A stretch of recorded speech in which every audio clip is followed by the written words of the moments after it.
I certainly didn't expect to even get involved in anything when I moved to Idaho. I was just going to be one more hunter and one more fisherman here in Idaho, out having a good time, enjoying the everything that Idaho has to offer.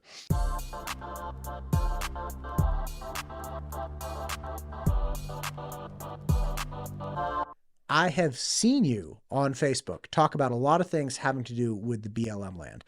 And I didn't know that you had such a rich history in fishing, game, and hunting in Idaho. So when you said you would come on and talk about a myriad of things ranging from, turkeys to legislation that you've been testifying for, I was really pumped. So thank you for coming. Oh, well, thank you very much for having me Yeah. here. I came to Idaho in about 1981 is when I actually moved here because of the hunting and fishing and skiing opportunities. I grew up in Vermont hunting, fishing, and skiing. In the early 70s, moved to Colorado. I was up here so many times on business. I actually had an apartment here for a while that I decided to move here in 1981. Mm. I was reading the Fish and Game regulations and I saw that there was a turkey season in Idaho. I didn't know there were turkeys in Idaho. So I went down to the Fish and Game department and I asked to speak to somebody who knew about wild turkeys, and they sent me to the biologist in charge of turkeys. His name was Andy Ogden. Andy told me, he said, well, we stocked a few turkeys back in the late 60s and the early 70s, um, just a few dozen of them. And then everybody forgot all about them. Hardly anybody hunts them. He said, I think there might be 300 or 400 of them in the whole state, mostly over by a little town called Prairie, north of Mountain Home, and up in Council and up in Whitebird. If you're going to go hunting for them, good luck. Yeah. Hope you can find them. And if you get one, please come back and tell me about it. So I went out and got one. Took me a week before I even found the first turkey track or the first feather. Um, but then I got one and I came back to tell Andy. And Andy said, well, congratulations. He said, we had 93 turkey hunters this year. Probably ended up getting about a dozen turkey gobblers. Um, so I said, oh, thank you. That's interesting. And I went home. And about a week later, I decided to go back down to the Fish and Game Department again and start doing research on where the best whitetail deer hunting was. That was the next thing I was going to get involved in. And I asked a couple questions to the receptionist, and she said, well, there isn't anybody around that could answer your question except maybe the Fish and Game director. Would you like to speak to him? I said, sure. So she called up the director and he said, send the guy down. I went down to his office. His name was Jerry Conley, and he had a turkey mounted on the wall and a white-tailed deer. I said, oh, boy, you like to hunt those? He said, yeah. I said, where? And he said, well, I grew up in Missouri. And we got talking about hunting and fishing for a little while. And then after 20 minutes or so, he said, well, I've got to get back to work. But he said, and I've only been on the job for about a year. And I've been so busy with Claude Dallas, the poacher that killed two of my officers, and an Indian uprising that took place at one of our hatcheries, that I haven't even had time to think about what I'm going to do for the hunters and fishermen of Idaho. Do you have any ideas? I said, yeah, you ought to start up the turkey transplanting program again. He said, what's the turkey transplanting program? I said, well, go talk to Andy Ogden. He'll tell you all about it. So I left, and about a week later, the director, Conley, called me on the phone, and he said, come on down to the office. I went down, and he said, I checked into it. We're going to start getting turkeys from anywhere we can get them in every western state, any other state, and we're going to start stocking them all over the whole state, wherever we think they'll do well. But I would like sportsmen's backing on this project. So will you start a chapter of the Wild Turkey Federation here in Idaho? Well, there he I'd opened my big mouth and told him what he ought to do, and now I was trapped. So I said, okay, I'll start the chapter. I went to see the only other turkey hunter that I knew. I told him, and he got all excited, and we rode off and got the paperwork from the national organization. And Director Conley gave me the list of the 93 turkey hunters. I sent out a letter to them, to all 93 of them, said we're going to start a chapter, and set the date, and 10 of them showed up for our first meeting. Because there were only 93 of us turkey hunters in the whole state, we were very interested in talking to each other. And we started working right away to help the Fish and Game Department bring in wild turkeys from other states. The first ones were from Arizona, but they brought them from most of the Midwestern states, I think even some from California. There were even a few of them that were brought in from Pennsylvania. Pretty soon, us 10 original members of the Idaho chapter of the National Wild Turkey Federation were meeting the turkeys at the airport, loading them into the back of our pickup trucks, and then driving them all around the state to different places where the Fish and Game biologists thought that we should release them. Of course, there were Fish and Game employees with us when we did that also. Pretty soon, and then the director and I started holding turkey hunting clinics and seminars because nobody in Idaho knew anything about hunting turkeys. So we're teaching people about turkey hunting and how to call them in and everything you have to do to be a successful turkey hunter. And turkey hunting took off like a rocket. First of all, the ones that we brought in, the hens were having their nest and hatching young ones, and the population was increasing by, not just doubling, tripling, quadrupling every year. So even though we only had a few hundred of them the first year, the next year we probably had 2,000 of them. The next year it was 6,000 or 8,000 of them, and the next year it was 12,000 of them. People started noticing them. And hunters got very interested because now they had something to go hunting for in the springtime. All of these poor elk and deer hunters in Idaho hunted in the fall, and then when the hunting season was over, they had nothing to do for the rest of the year. And now they had something that they could go out and hunt for in the springtime. So their wives would say, hey, you're driving me crazy. Why don't you go turkey hunting? Just get out of the house. So it just really, really took off. And because elk hunting was so big in Idaho, turkey hunting was very similar. But with elk hunting, you try to call in a big bull elk, and you do the same thing in the spring when you're hunting turkeys. You try to call in a turkey gobbler. And if they start coming in, just like when there's an elk bugling and coming in, turkey is gobbling and coming in and strutting around and spreading his tail, his feathers out, and his wings, and it's very exciting. And then when you get one, the advantage is you don't have to spend the next 3 days packing them out on your back like when you get an elk. You just pick them up and carry them out of the woods. And in the springtime, it's a beautiful time to be out in the woods.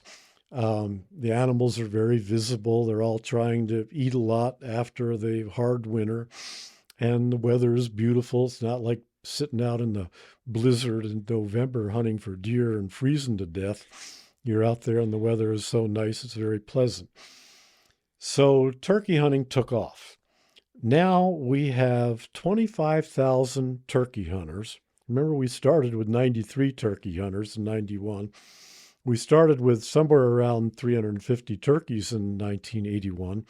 We now have about 50,000 turkeys. Of course, the population changes a little bit all year long as the hens nest, and they have 12 or 15 young birds that hatched, and maybe 4 or 5 or 3 or 4 or 5 of them will survive for the first year. So the population fluctuates somewhere between 40,000 and 70 or 80,000, I would say, every year. And they're very, very visible. Here in Eagle, we probably have about 150 turkeys that live in some of the subdivisions. They live in the foothills. They live down along the river. We didn't bring them here to Eagle, of course, but we turned some of them loose up by Idaho City, up by and down on the Snake River and along the Boise River where it empties into the Snake, and the turkeys just start spreading out. And I think that some of them followed the river all the way up here to Eagle, and other ones came from Idaho City right over Schaefer Butte where the ski area is. I know that one time when I was skiing up there in the springtime, I heard a turkey gobbling. And I asked the lift attendant, and he said, "Oh yeah, they gobble around here all the time." So I think some of them came over from Idaho City. And now we have them living in the subdivisions, also in Boise and also over in Star, and there's some in Middleton, and they're all around. Very, very, very visible. The number of hunters every year fluctuates a little bit, but it's around 25,000. Because we have so much public land in Idaho, there are a lot of opportunities to go out and hunt on public land. You don't have to stop and ask permission from a landowner. And because there are so many different places to hunt, and there are turkeys in almost all of the places that you would ordinarily look for them up in the national forest, we have turkey hunters coming in from all over the country. Idaho has one of the highest hunter success rates in the whole country. So the word is out. And hunters show up from California, they show up from Texas, they show up from the East Coast. I've talked to turkey hunters from Florida, I've talked to them from Pennsylvania, almost every state, it seems like. There are actually turkey hunters that try to go around and hunt turkeys in every state. While the Fish and Game Director and I were holding these turkey hunting seminars and clinics, because there was a lot to learn, he asked me to become one of his Citizens Against Poaching directors. And I said yes. We continued holding the seminars. And by the way, I've continued holding clinics and seminars. And it's very easy to learn how to hunt turkeys. I brought a couple turkey calls with me just to show you how easy it is. And if you'd like, I'll get one of them out.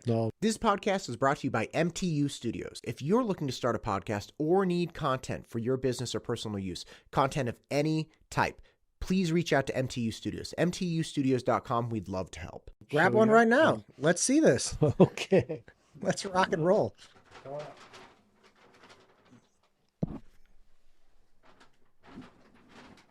We had a bunch of turkeys over back where I lived in California. Before I moved up here, we had turkeys all over the place. So I'd be driving to somebody's house to do, tutoring or something and see a bunch of turkeys. And I'd, of course, grab my cell phone, roll down my windows and call to the turkeys and videotape me and the turkeys going back and forth. And my boys, I have young boys and they just thought it was hilarious, but they're everywhere. Like it's pretty wild. Ooh. Well, this is called a box call. Okay. It's one of the easiest calls to learn how to use. And they're very available. Any sporting goods store around here would have turkey calls. And as a matter of fact, there's going to be a terrific new sporting goods store opening in Meridian early in April called Shields. It's one of the best sporting good hunting and fishing type sporting goods stores in the country. They're putting a branch here. And they'll probably be having turkey calling seminars there when they first open up early in April, because it'll be right before the season actually starts on April 15th. But to operate a box call, very, very easy. There's a lid. And all you do is move the lid, and you, without putting any pressure on it, move the lid back and forth. And that's all it takes. If there's a turkey around and he hears it, a male turkey, this is a hen calling, but if the male hears it, it's fairly good chance that he'll come over and take a look, looking for a new girlfriend in the springtime. Sometimes he'll gobble back at you. And if he gobbles back at you, it'll sound like this.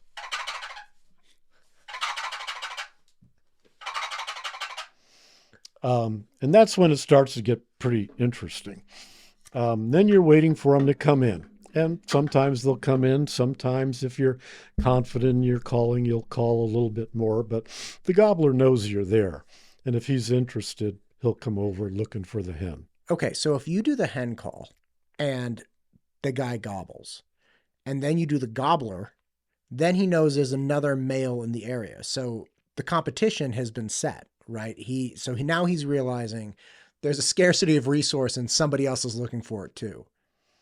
Well, yes, that's part of the strategy you might use sometimes. Okay. Generally, you just keep quiet after you've called like a hen. You don't make the noise like the gobbler.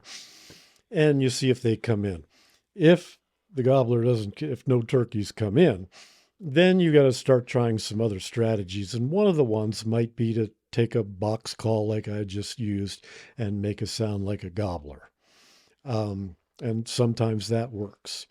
So you can get them being a little bit competitive. Anyway, I might go over and help at the Shields Sporting Goods store do a seminar or a clinic, and I'm sure they'll get a lot of publicity to let people know about it, and we'll go into all of the strategy there, how you wear camouflage from head to toe, and you cover your face, you even cover your hands because they look kind of white. You don't even sit there against a tree with the soles of your shoes showing because they're black. Your boots are, and that kind of stands out, especially if you move your feet a little bit. So there's a little bit to it. Anyway, so now I was helping to get the Citizens Against Poaching organization started. And that's a citizens organization that works very closely, of course, with the Fish and Game Department. We had to raise money for the rewards. When you report a poacher, you call into a hotline. The numbers on your hunting and fishing license and on all the regulation pamphlets. And then the person answering the phone will take down the information and pass that on to an officer. And the officer will start to conduct his investigation. The Citizens Against Poaching programs became very, very effective.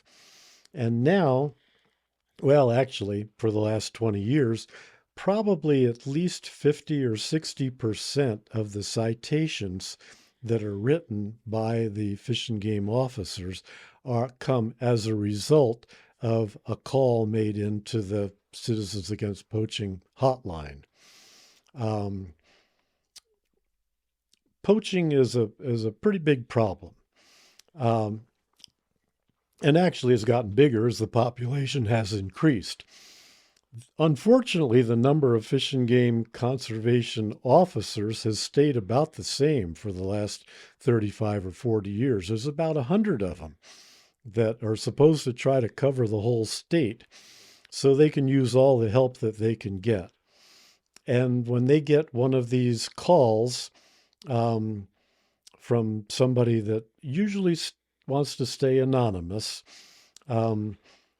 and then they go out and investigate and they write a citation. If they do have a successful investigation and the poacher is caught, then he can plead guilty or go to a trial. And then there's if he's found guilty, there's a two-part follow-up. There's a criminal penalty and there's also a civil penalty. not only when a poacher poaches an animal is he doing something illegal, I think one of the most upsetting parts to me and to most hunters who do try very hard to make sure that they're completely legal in everything they do, and every fisherman too, um, a poacher is stealing an opportunity from the rest of the hunting and fishing crowd that is trying to be legal about it. Now they've lost an opportunity, maybe to harvest a big elk or to catch a big fish or something like that. So, poaching is a big problem. As a matter of fact, a few years ago, there was a study done that concluded that poachers probably killed more deer and elk illegally every year in Idaho than were killed by wolves. Now, wolves are very, very controversial. Um, and most hunters get very upset at the mere mention of the word. Um, but when you look at the numbers and you think, well, there's poachers out there that are killing more elk and deer than the wolves are, then that kind of makes an impression on a lot of people, and they're a little bit more open to trying to report a poacher when they see them. And then there is a reward if you want to collect it after the investigation is over and a citation is written. And the reward can be up to a few $100s. So so that's another factor that's involved. When we first started stalking turkeys, we were very concerned about them being a new bird in the state we wanted to get off to a good start. So we went to the legislature and we got them to change the value of a turkey here in Idaho. The state of Idaho owns the wildlife in the state of Idaho. Everything from deer and elk down to fish and birds, pheasants, and everything. There are values put on every different species. Like a pheasant, for instance, is valued at $50, a deer at $400, an elk at $750, a moose at $1,500. And then there's another category for trophy animals that are of a certain size that are valued even higher. So when you poach an animal, you've stolen property from the state. There's a criminal penalty, and there's also a civil penalty to reimburse the state for the value of the property that was stolen. In the case of turkeys, we went to the legislature and we kind of set them up with a certain status as a newly introduced game species, and they're valued at $250, which is significantly more than a pheasant valued at $50. The Citizens Against Poaching Board is very, very active, and they're very popular with the officers, of course, and there are a lot of very interesting things that happen as a result of these calls that come in. And being on the board for about the first 10 or 15 years, we heard a lot of these stories about the investigations that took place. One of my favorite stories was a guy over in Pocatello called into the hotline and said he wanted to report the guy across the street. He had opened the neighbor had opened up the door, and the guy saw a deer hanging there in the guy's garage. Deer season hadn't started. In fact, it was going to start the next day. So this hunter, being a little bit upset about somebody poaching, called into the hotline, gave the information to the operator. She passed it on to the officer. The officer went out to start this investigation, and he went to one of the houses across the street and he knocked on the door. The caller was watching out the window to see what would happen. And pretty soon the owner of the house came out and they opened up the garage door, and there was a deer hanging there. And the officer wrote the citation, went back to the office. The caller called up the officer and said, "Hey, you went to the wrong house." Ah! The officer said, "Well, the guy had a deer hanging in his garage." And the caller said, "Well, that's great, but you went to the wrong house. The guy I was reporting was next door to that one. You got to go back and go to the next door, the guy next door." So he's watching out the window, and the officer came back, and this time he went to the correct house. And that was kind of a funny story that happened. The Fish and Game officer said, well, maybe we should just go knock on every door. Do you think that most poachers, do you think there's a prevalence of poachers that are actually poaching for food, or do you think that it's primarily sportsmen that just want to get an advantage over their fellow sportsmen? There's a little bit of it that's done for food, but I think most of it is sportsmen that just think of it as hunters or fishermen that think of it kind of as a game. They never used to take it very seriously. Now it's a more serious matters. We have a higher population, we have more hunters, and we have more fishermen in the state. Last year, I think we had about 1.2 million hunting licenses sold and about 900,000 fishing licenses that were sold. So we've got over 1 million people out hunting and fishing at any time during the year. And I think that some of those hunters and fishermen try to get away with something, but it becomes very upsetting to the rest of the legal hunters and fishermen who feel like there's an opportunity being stolen from them. We had a few other interesting stories on that, but one day, the president of the Citizens Against Poaching Board, the guy who actually got it organized and was recruited to start the Citizens Against Poaching program called the CAP program, his name was Dennis Grattan. He's a Boise businessman, very interesting guy and very successful businessman. And he did a terrific job of recruiting directors and getting other people working with them and raising reward money. And he and I worked together a lot and got to be pretty good friends. One day we were talking about ways to raise money. And he said we ought to also think of a way to raise some money for some big game projects. And I said, well, if you really want to raise money, what we ought to do is sell a bighorn sheep tag at auction. I knew that had been being done by other states, and often when the Fish and Game Department had a bighorn sheep tag to sell, at the time, this was back in the early 80s, the tags would go for $50,000 or $100,000. In order to get a bighorn sheep tag, you have to apply in a controlled hunt process. And then there's a lottery. And if your name gets drawn, you get the tag so that you can go hunting for the bighorn sheep. But the odds are pretty bad. Anywhere from 150 to 1 to a couple thousand to 1. Even in some states, maybe 3 or 4 or 5,000 to 1 are the odds.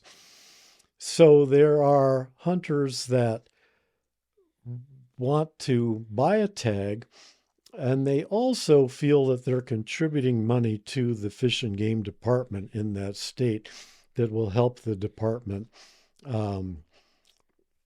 have programs and studies and things on different types of habitat that can be improved and different habits of the animals so they know how they can manage them better. And when these auctions take place every year at the Wild Sheep Foundation, which is happening this week, by the way, in Reno, these tags will sell. Sometimes the Idaho tag sells for $200,000 or $300,000. We also have a lottery in Idaho for another tag, and thousands of people will apply for that lottery. and that'll raise another couple $100,000. If I But may ask, uh, Brian Brooks introduced me to this idea that there's like the lottery and the auction for the bighorn sheep. And then I looked into it a little bit more, and the bighorn sheep is just like unimaginably beautiful animal. I mean, it's not something that I was even familiar with at all. What what has made that such a coveted animal that people are willing to spend hundreds of thousands of dollars to just get a shot at hunting one? probably because it's such a majestic animal, and it's one of the hardest to be able to hunt for. They live high up in the mountains usually, very, very remote areas, and it's quite a challenge to get one. And back in the 1950s and 60s, there was actually an Idaho resident who was an outdoor writer named Jack O'Connor, and he wrote for some of the outdoor magazines. And he came up with there are four different species of these bighorn sheep in North America.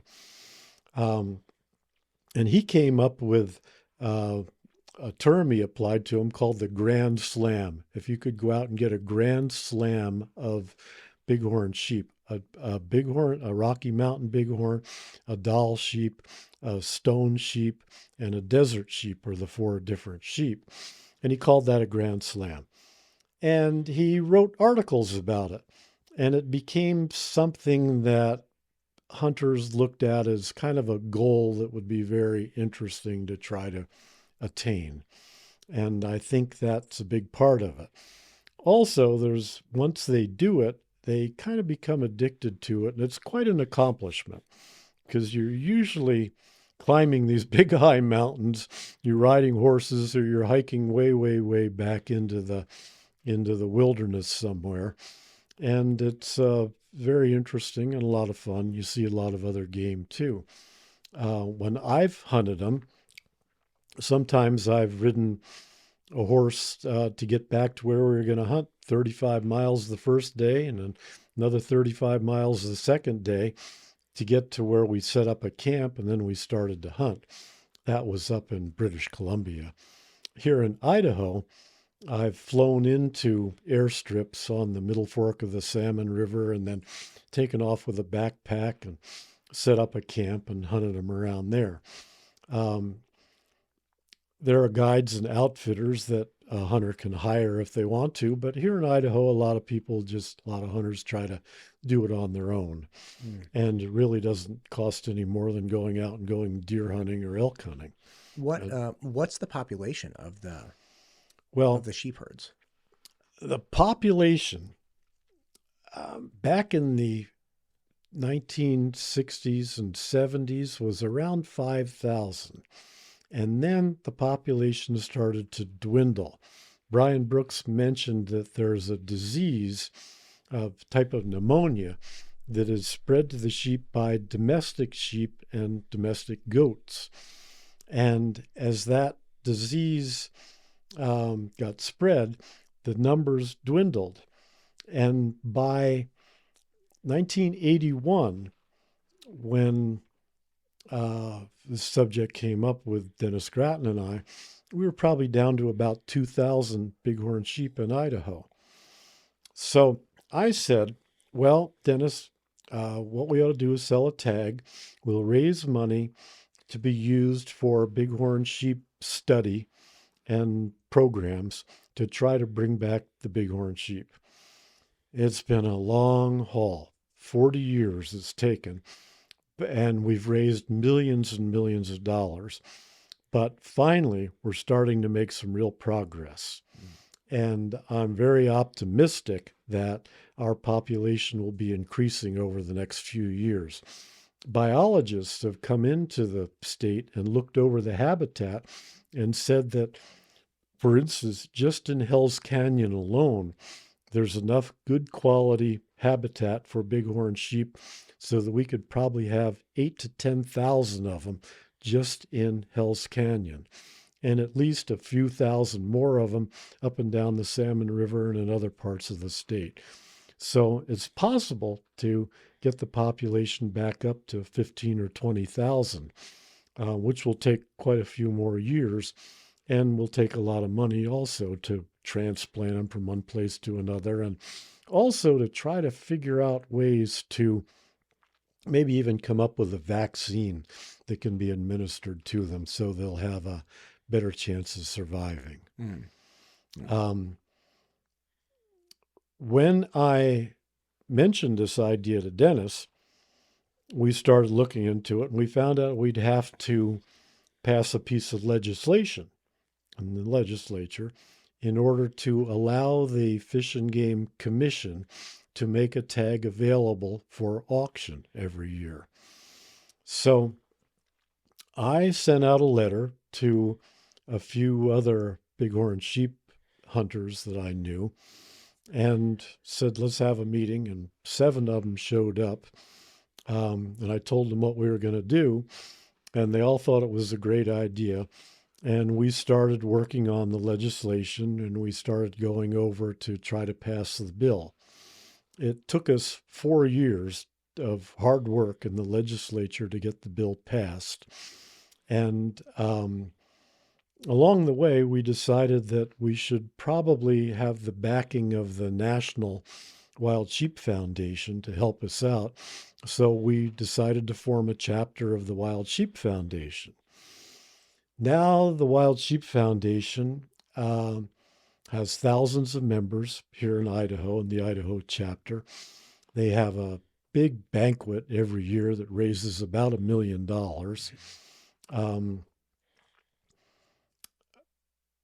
The other 2 organizations that I mentioned in this conversation were the Wild Turkey Federation. We now have 11 chapters of that in the state, thousands of members, and the Citizens Against Poaching program has been very successful. Between the 3 organizations, they raise at least $1.5 million every year that goes directly to benefiting hunters and fishermen here in the state of Idaho. So it's been very gratifying to see how these organizations have grown and have become so successful. Now, I was pretty burned out after the first 20 years, and I kind of retired from a lot of those activities. But in the last few years, as I retired from my regular job and sold the last business that I had, I've gotten a little bit more active, and I'm keeping up to date a little bit more on what's going on with these organizations. During all that time, Dennis Grattan, the CAP president, had some ideas that he talked to the director about, and I had a couple of other ideas too. And some of those ideas led to other things happening that became very popular. One day, the Fish and Game director, Jerry Conley, and I became very good friends, and we hunted and fished together quite a bit. One day, we were on our way to go chukar hunting. It was around 1985. It was in October. And he was kind of concerned that there had been a big winter kill of deer and also pheasants. And he said the pheasant deer season is opening next weekend. And when the reporters go out to the check stations, they're going to find out that there's not a very high success rate this year. He was kind of concerned about the publicity that wouldn't look real good. But he said, but the good news is we've had a great steelhead return. And we have a trap over in Hell's Canyon, right below Hell's Canyon Dam. And we have trapped the 600 steelhead that we need for our hatchery purposes. So we closed up the trap, and there's a lot of steelhead over there swimming around below the dam. And we ought to go fishing over there sometime this week.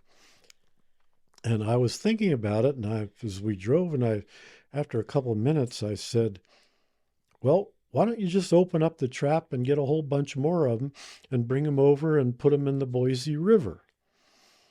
Kind of self-serving. I didn't feel like getting up at 4 o'clock in the morning to drive all the way over to Hell's Canyon.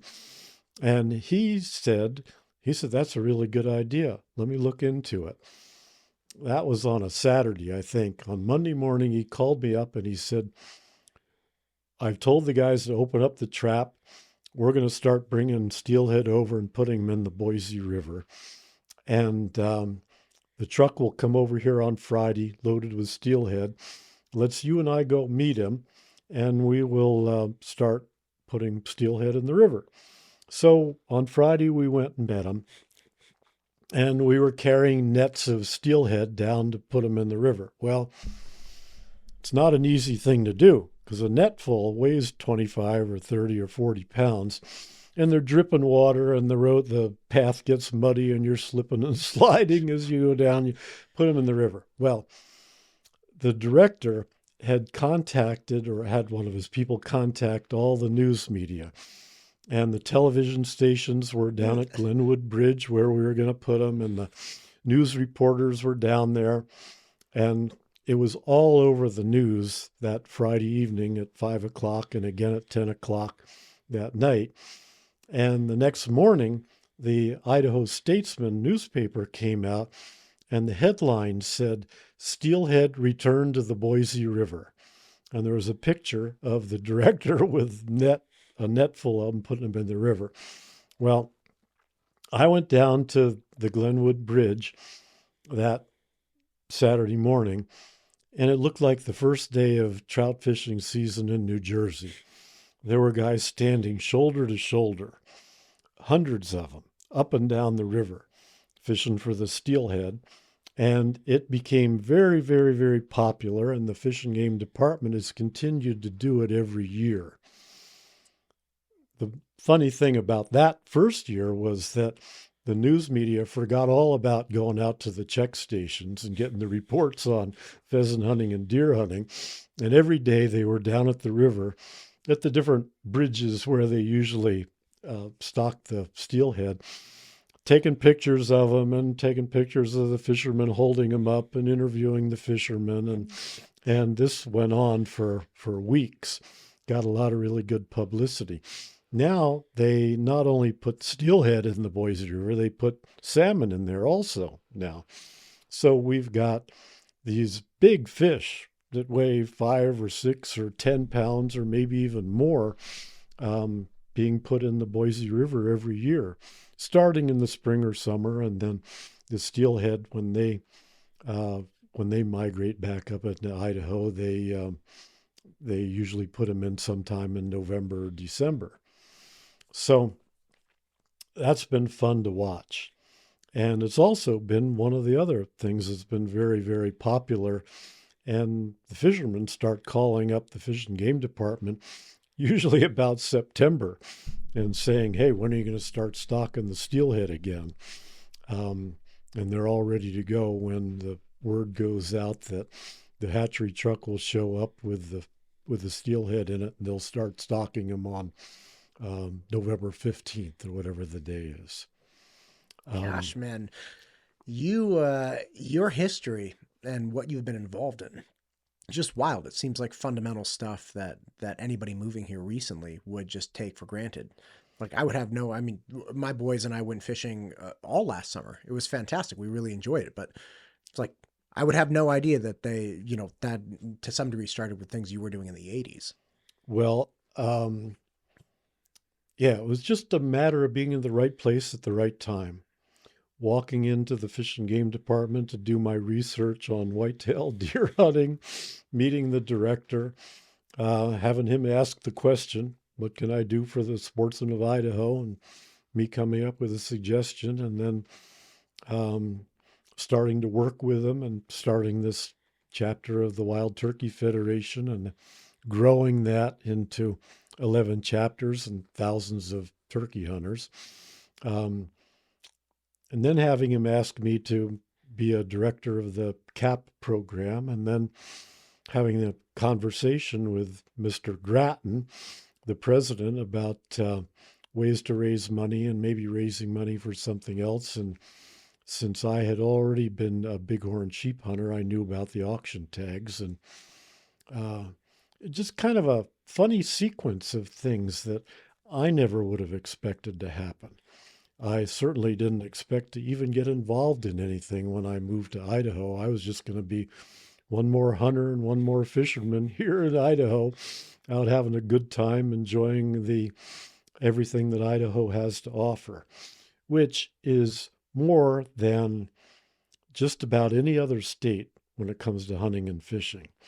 We have more miles of rivers here in Idaho than any other state. We have about 4,000 miles of rivers. Um, and we have more big game species than any other state. I think uh, I think we have about 13 species of big game here in Idaho. A lot of people don't know we have caribou up in the very, very northern part of the state, right on the Canadian border. In fact, the caribou go back and forth. They come back over to Idaho, they go back over to Canada. They kind of move around. We have moose, we have elk, we have bighorn sheep, we have Rocky Mountain bighorn sheep, and we have California subspecies of bighorn sheep. We have mountain goats. We have white-tailed deer. We have mule deer. We have antelope. We have black bears. We have grizzly bears now. And we have wolves. And what else have I forgotten? I think there's one more. But anyway, so we have all those different species of big game. We also have more upland birds, game birds, I think, than any other state.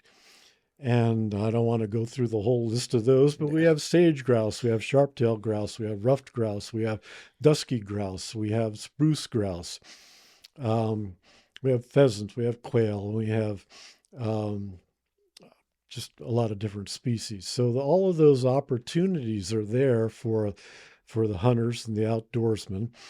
Um, and then we have just about every type of fish that anybody would want to fish for, from the smallest little bluegill sunfish all the way up to sturgeon that might weigh 300 or 400 pounds. And we have a very, very successful fish and game department that manages all of these different species.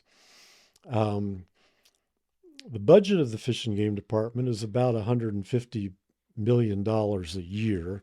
They have hundreds of employees. Um, and that half of that money comes from hunters and fishermen buying licenses. And then about the other half of it comes from federal funds. There's something called the Pittman-Robertson Act. It was passed in 1938. Coincidentally, the same year that the Citizens Initiative passed in Idaho to create a fish and game commission and a department. The Pittman-Robertson Act. The Pittman-Robertson Act was passed in 1938, and it's an excise tax on guns and ammunition. Every time you buy ammunition or a gun, the excise tax is actually paid by the manufacturer, and it goes into a fund that is administered by the federal government. There's also the same type of excise tax on fishing equipment, and that's called the Dingell-Johnson Act. So every time you buy a fish hook or a fishing rod or a fishing reel, you are contributing to that tax also. The money is divided up among the states, and just in Pittman-Robertson alone comes to about $1.5 billion every year. The money is then divided up among the states depending on according to a formula of how many hunting licenses they sell. Dingell-Johnson, how many fishing licenses they sell.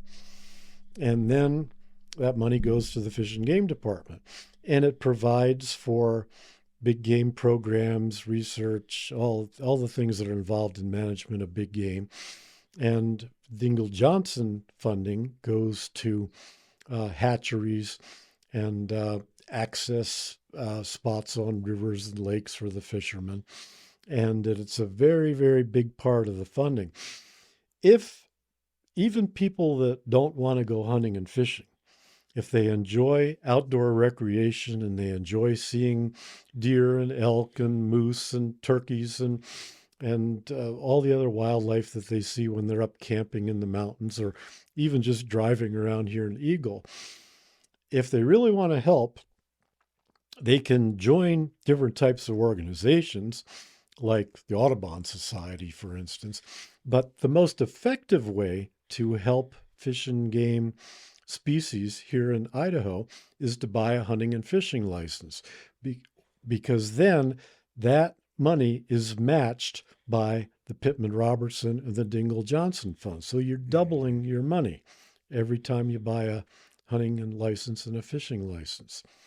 And then, in addition to all of the things that Pittman Robertson does, they also fund shooting ranges.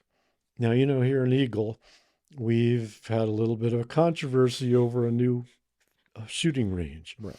Well, and I understand why it's controversial.